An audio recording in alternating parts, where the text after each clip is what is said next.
I was always sort of tutored by Secret Service people to say, never believe the President will drink a pint here until you see it in his hand. This visit can be pulled at any time. The plan was that he would come in and he would see his family records with Canon Stephen Neal would show him those. He'd meet some relatives from the Healy side of the family. There's quite a number of them here. Then he would come to the bar and he ordered a pint. And he just spoke about Guinness in general. He tendered a €50 note. He said the President always pays for the pint. So I duly took for the drink. I never get back to change. So. Was he expecting change, or was there Secret Service didn't come up and demand the change afterwards, right? No, they didn't look for it yet anyway, but it was there if they wanted it. Secret Service instructed media to leave the building and he was leaving after them. But I just said to Mrs. Obama, would you like to fill a pint of Guinness?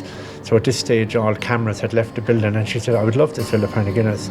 So they came in behind the counter for probably about 20-25 minutes, and we had some really, really personal conversation with them, and I suppose that's why I'm not related, but how I got the invite back afterwards.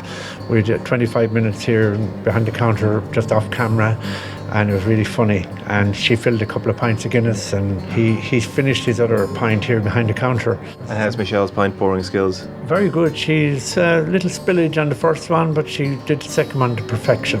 He was slagging her about the first one. He said, you spilled some, and she said, God, will I fill another one and prove him wrong? I said, work away, doing it, get another glass there, and we filled another one. So.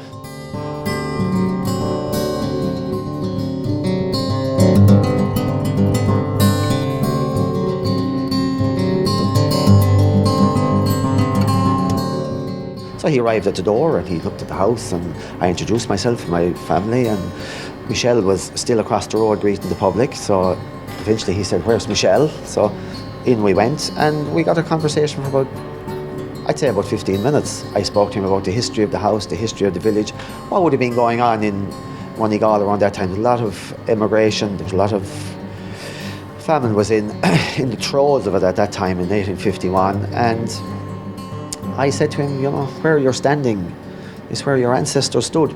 Probably the same floor, it's a timber floor. I don't ever remember replacing it, and I mean, the significance of it struck him.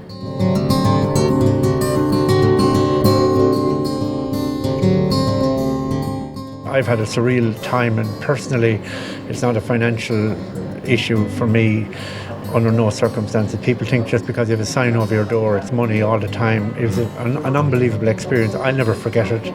I'll never forget the whole happenings here in Moneygall, but the way I've been treated since by the American presidential party, being invited back every year, have a private meet with the president when we go over every year. He looks to see us away in a room.